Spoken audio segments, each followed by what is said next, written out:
Good morning, church. A few days ago, I was in line at the grocery store. And even though the self-checkout can save time, and I often use it, my preference is to go through the checkout line with a real-life cashier. In a way, it almost feels nostalgic to be in line, to place the groceries on the conveyor belt, to sit there and decide whether or not I should buy a Snickers bar, and then interact with the cashier. So, anyway, while I was in line, I looked to the person to the left of me, and this person was also in line, and she was leaning on her buggy, and she had her phone out, and she was just kind of flipping through it. I don't know if she was looking at Facebook or Instagram or whatever it might have been, but she was just kind of flipping through her line, probably out of boredom as she waited there. I looked over to the self-checkout area, and it was kind of busy, so there was actually a line for the self-checkout as well. And I looked, and there were people doing the same thing. They were sitting there flipping through their phones. And I was sitting here and I was looking at this, and the thought popped in my head, I don't think that this is good. Anyway, out of curiosity, I looked up how much time we spend on our phones. I didn't use my phone for this. I felt a little convicted, so I'm like, I'm going to actually use my computer and make sure I look it up that way. I don't know if that's any better, but anyway, that's what I did. And here's what I found. Starting with baby boomers, the average American baby boomer spends 3 hours and 31 minutes on their phone each day. Gen X will spend 4 hours and 9 minutes. Millennials will spend 4 hours and 36 minutes. And Gen Z will spend a whopping 6 hours and 5 minutes a day on their phone. Estimated time on a smartphone for non-voice related things. A lot of us, including me, will use our phones to make actual phone calls. So if you take those out of the equation, in 2019, the average American, now this is all generations, spent 3 hours and 45 minutes on non-voice related things with their phone, whether that be apps, looking at the internet, GPS, text messaging, 3 hours and 45 minutes. Fast forward to today, 2024, the average American will spend 4 hours and 49 minutes. Now, the amount of time spent on the internet alone, so you can say, well, let's take out phone calls, let's take out text messages. How much do we spend on the internet? Now, whether that be on Safari on an iPhone or Google on a Android or whatever the case may be, you're looking at internet searches, you're looking at apps that use the internet, whether it be a banking app or whatever.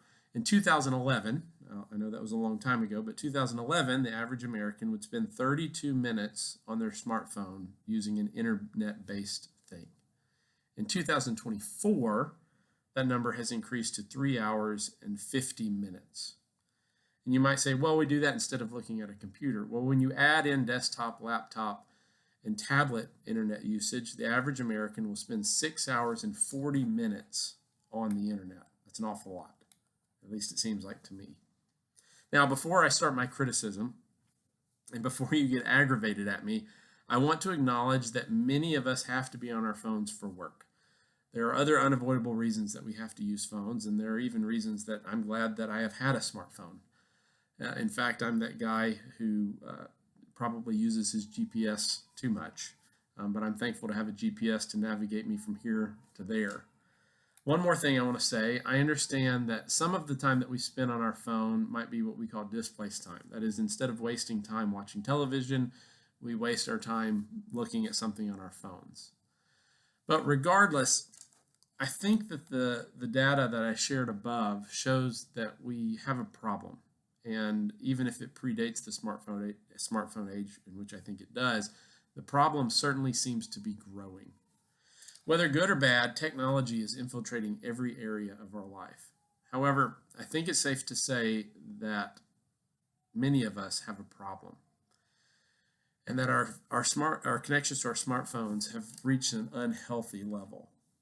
I'm not an expert, but it seems that we have a nationwide issue that affects both the young and the old. In fact, from what I understand, phone and app developers design things in a way that encourages more and more phone usage. And I can only imagine that with AI coming into the picture, that they're going to find ways to make phone usage go even higher.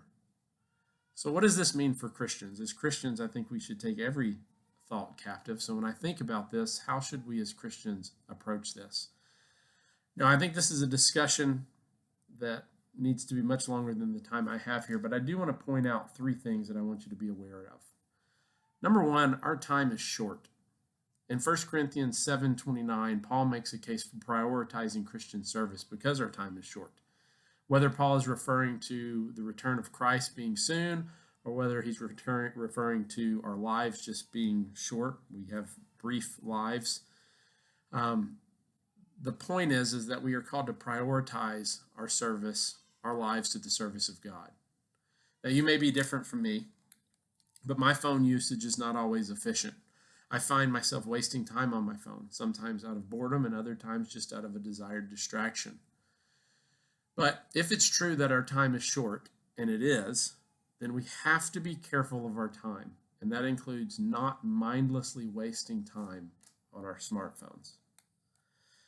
Number two is service to God, and I've already mentioned service to God, but Jesus tells us that we cannot serve two masters.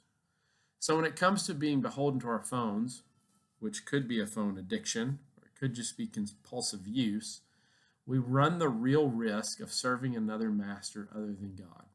Now, Jesus in that passage in Matthew chapter 6 was referring to you cannot serve both God and money, but I think by application we can look at it in relation to this and say that we cannot serve both God and our smartphones. My third one, and one that I think is particularly important, especially in this age where information is so readily gathered and perhaps misunderstood and not gathered correctly, we have to guard our minds.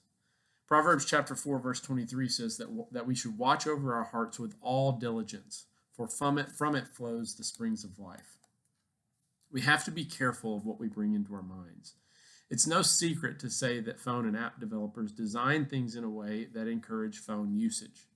There are psychological tricks that can be used to keep people digitally engaged. People have known of many of these tricks for a long time, but the smartphone seems to be using these tricks on a daily or even hourly basis. It seems like there's no break from the manipulation. Once upon a time, we were forced to reflect. We would have to sit alone in a waiting room. We would have to drive our car without much of a distraction other than maybe turning the radio on. Yet today, we often stay away from downtime by grabbing our phones and checking it and flipping through this and looking for that. And we don't allow ourselves much time for reflection, for real deep thought, and perhaps most importantly, prayer. And all three of these things God has given us so that we can guard our minds. I hope you think and pray about this issue. I want you to ask yourself, am I spending too much time on my phone? If not, are you spending too much time on something else that could be better spent glorifying God and to produce more goodness, truth, and beauty in you and your life's family? I want to encourage you that the time is short, so we need to be careful with it. I want to encourage you to be intentional with your service to the Lord, and I encourage you to guard your mind. I'll be praying for you. Please pray for me. I'll see you next week.